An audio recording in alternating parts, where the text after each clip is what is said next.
You are about to enter a realm beyond the mundane, a space where time slows and repetition reigns, a dimension not only of sight and sound, but of sawdust and stain. You've crossed into the boat building zone, where the ordinary becomes the absurd, and the simplest tasks take on an endless hypnotic rhythm, standing, staining, finishing. A cycle without end, a ritual without respite.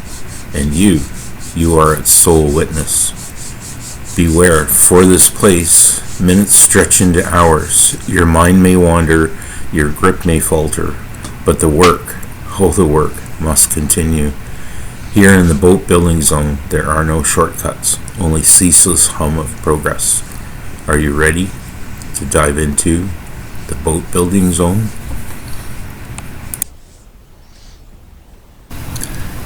Welcome back to another exciting episode of Building SHÉ. We hope you're all well, folks, and it's very nice to have you with us here again today. In this episode, it's going to get a little long. I apologize for that, but I want to show you all of the steps that we're going through to do some of the bright work that will appear on the boat. And in this little clip, I am refurbishing an old flagstaff. I have no idea where I got it. Can't remember. It might have been a flea market, it might have been a yard sale, I might have picked it up at the boat yard, I just don't know. But it's been in my basement for probably 20 years. I sanded it all down, as you saw, and I'm applying a stain, and this is a really cool stain. I found this can in our basement amongst a whole bunch of other cans of stain, and it's Old Master's Special Walnut.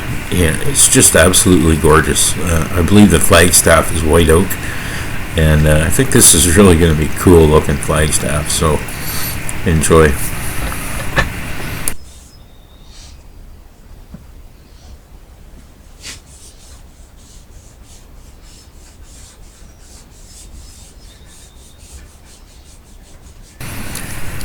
It's still not warm enough here in Eastern Ontario to do any fiberglass work. Our main priority to get done right away as soon as possible is put the last layer of fiberglass on the main cabin roof.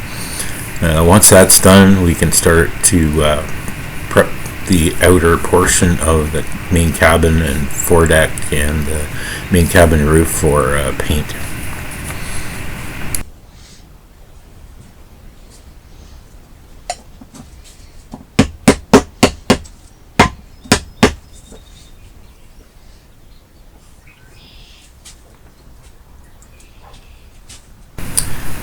Once the stain is dried, I'm applying our favorite finish here, our Varathane diamond wood finish. This is an exterior grade of Varathane, and it's got UV inhibitors and all that good stuff in it. And I put on no less than 8 coats of it on this flagstaff, so hopefully it will hold up to the elements when it's finally installed on the boat.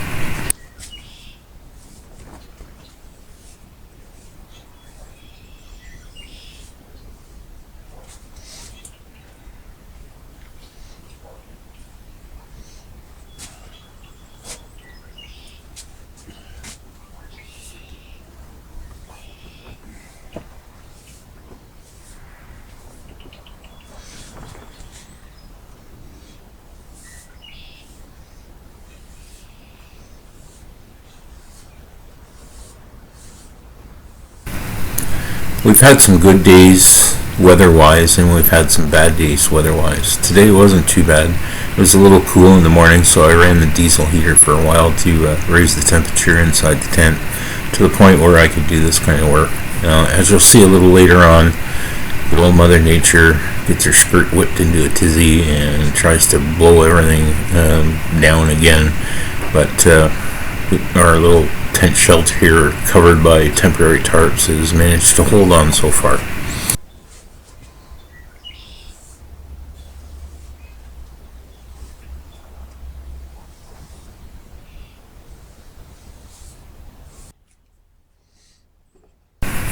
Moving on to the next little project is a mounting base for the flagstaff, and it's going to be a little different. I kind of had this in my mind to build this little unit to hold the flagstaff, and I know I had a cast stainless base to hold the flagstaff, but I couldn't find it, so I had to buy one off of Amazon. It wasn't exactly cheap. It's a good quality product, and it will serve us well, I hope.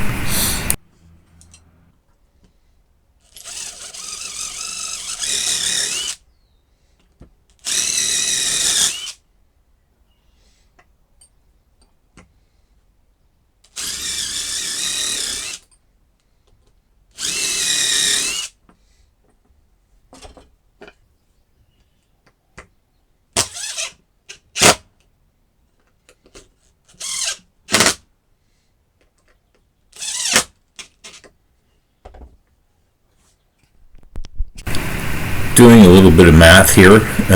Math is hard. No, it's not actually. But I want to make sure that when I use temporary screws to hold this thing together until the glue dries, that I get it dead nuts in the center of the plank so I don't split it all to hell.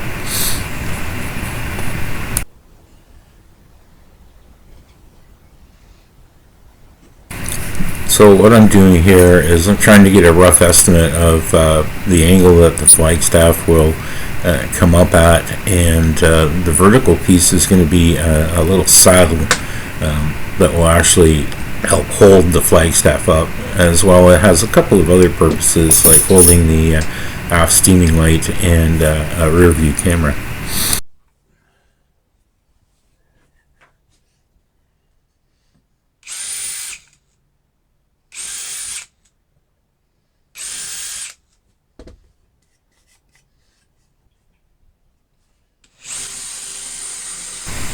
Just countersinking for the screws. I'm using stainless screws, and I may just leave them in and backfill the holes.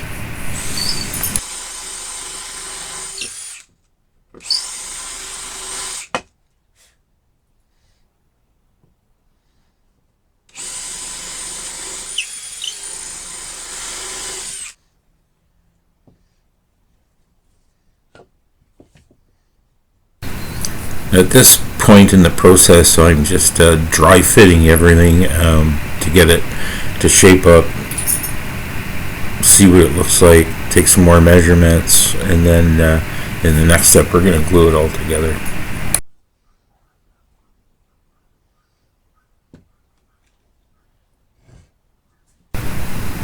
Just a few little tappy tap taps, minor adjustment, nothing to worry about. I'm not going to break it.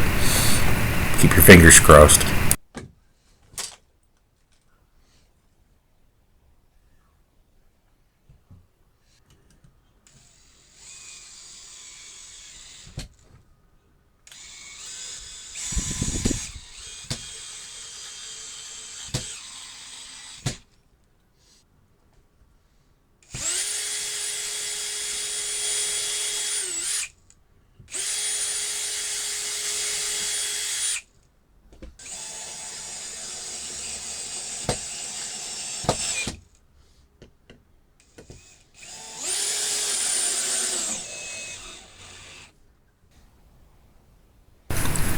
I actually had to dig pretty deep into my sock drawer to find some change to buy some more glue. This time instead of the Gorilla Glue, I bought some Titebond 3 Ultimate waterproof glue. So this is supposed to be the penultimate adhesive for this kind of work. So I figure this part definitely going to be exposed to the weather and the sun and everything else, that it needs a little better product.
Like I said earlier, this vertical portion of this flagstaff bracket will hold the aft-facing portion of the steaming light, or your rear-facing navigation light, whatever you want to call it.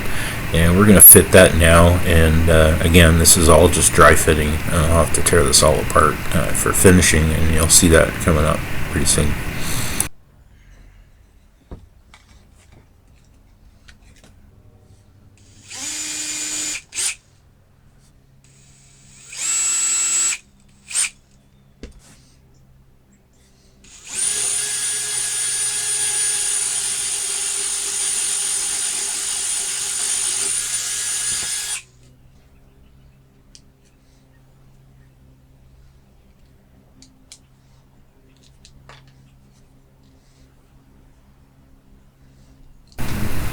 It's my choice with these navigation lights not to glue them down with sticky stuff like Sikaflex or 3M whatever,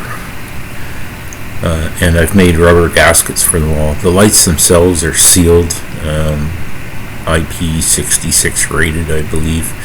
They're LEDs, so they'll be significantly waterproof enough that you really don't need to put a big gob of sticky goop in there. So that was my choice.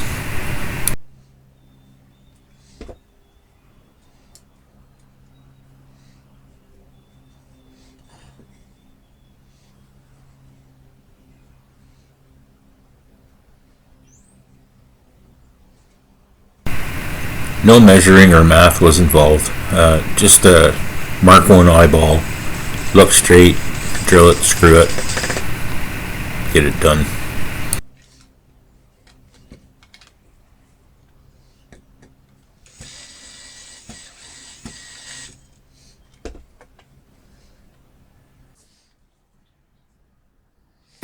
I'm going to round over all the square corners, and I want them to be sort of consistent.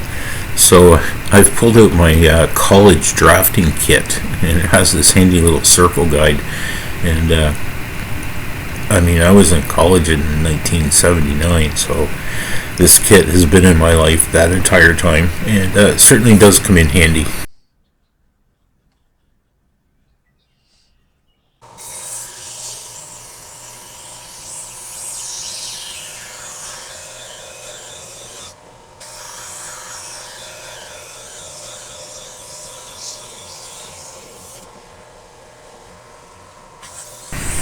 You've all seen me do this before. This is one of my favorite tools, the oscillating belt sander. I'm sure there are other ways to do this, but I kind of like this way. I get really nice, crisp, sharp corners, or sorry, rounded over corners that are square, and it really doesn't make that much of a mess. It doesn't take that much time, and does a nice job.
This Sapelli mahogany is absolutely gorgeous wood to work with, and we're going to take this thing to the next level and apply some tung oil.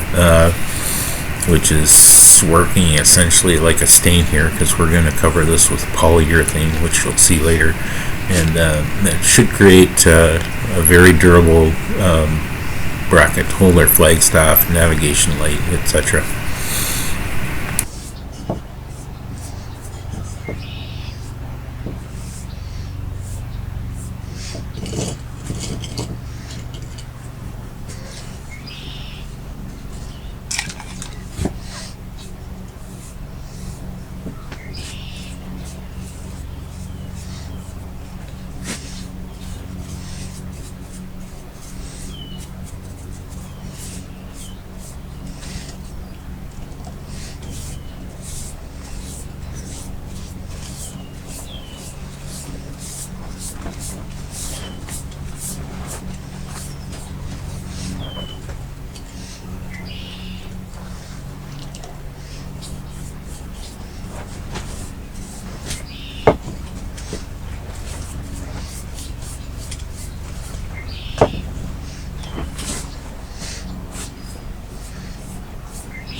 So I pretty much run out of the Minwax cherry stain that we've used on all of the other veneers and etc. So I've gone out and I've tried this Varathane gel stain, and this is a different animal, but I was really impressed at how well this works. So what I'm doing right here is I'm doing a test to see how long I should probably leave the stain to soak before I wipe the excess off. So I've got intervals of 3 minutes, 5 minutes, 7 minutes, and 10 minutes.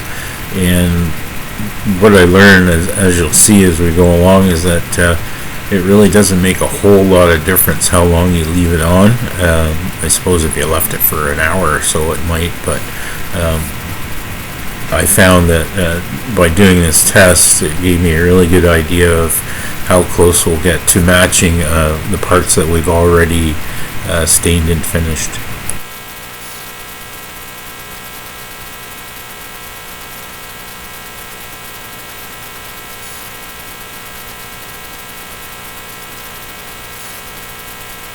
I was a little bit worried when I started to remove the excess stain. It was still really wet, and I was afraid maybe I didn't leave it on long enough, but as you can see, it wiped off pretty well and the stain has done its job.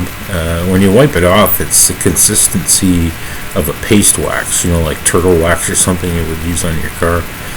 And the first 3 tests at 3, 5, and 7 minutes showed virtually identical. It was only the last one that was on for 10 minutes that was just slightly darker.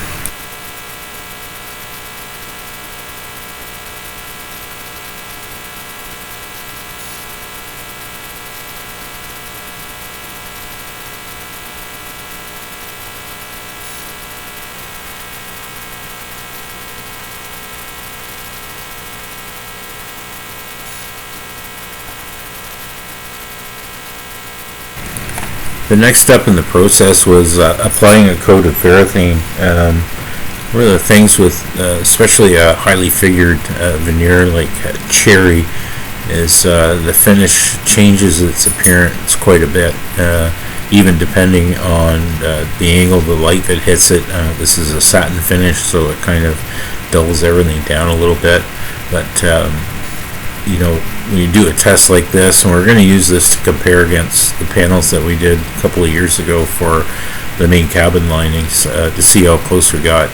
It's kind of a turkey shoot if we get it right or not. But one of the things with cherry is it will darken over time when it's exposed to UV, and we're hoping that if we are way off, eventually the cherry will darken up and we'll end up with a consistent look and feel.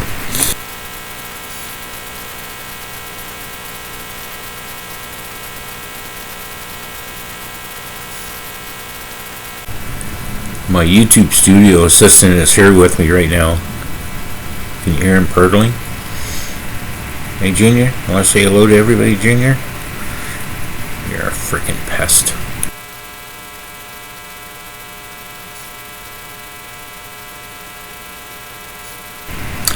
This is the same gel stain, and I thought I would give a shot using a roller to apply it on these large panels. Not that the soak time for the stain is an issue, as we saw in our test, but just for expediency and a little less wear and tear on my poor old achy hands. And it actually worked really well.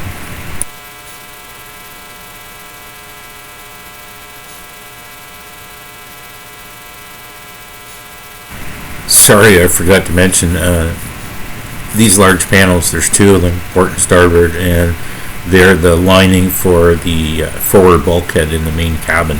And you'll see that where they go in probably the next episode.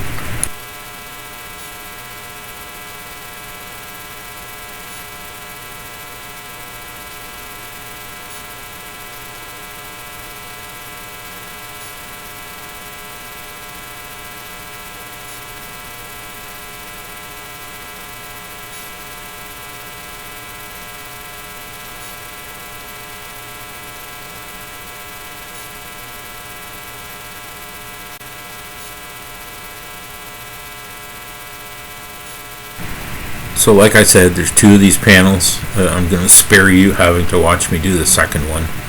You'll get a glimpse of it at the end of this video.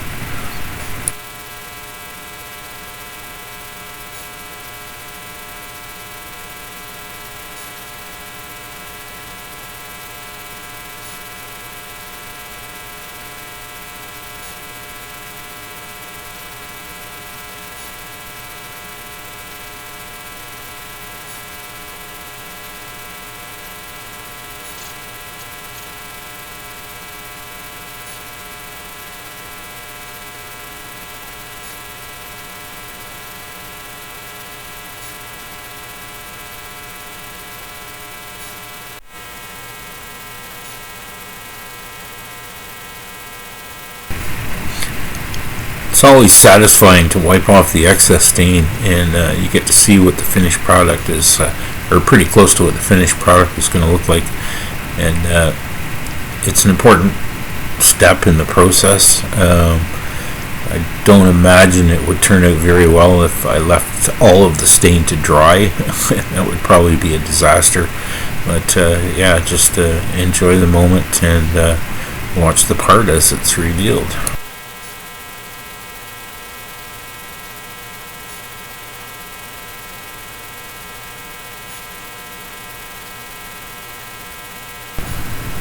This would be a good time to push that like button. We like likes. YouTube likes likes. So if you'd like to help us get a little bit better coverage on YouTube, hit the like button. If you're not already subscribed, please consider subscribing to our channel. It really helps keep us motivated, and we love hearing from you all, and we answer all of our comments. So again, subscribe to our channel. Thank you. So I've run out of time in this week's video to apply the finish, our old standby, the Varathane, on these large panels, but we'll stick that in the next one, so hopefully you'll come back to see what these actually look like, and then we'll install them. So that's going to wrap this video up for this week, folks. I hope you enjoyed it. Hopefully you all made it to this portion of the video. If you did, you're all legends in our mind. So from Lori and I and the furry overlords that allow us to live in their house, we hope you're all happy, safe. Cheers.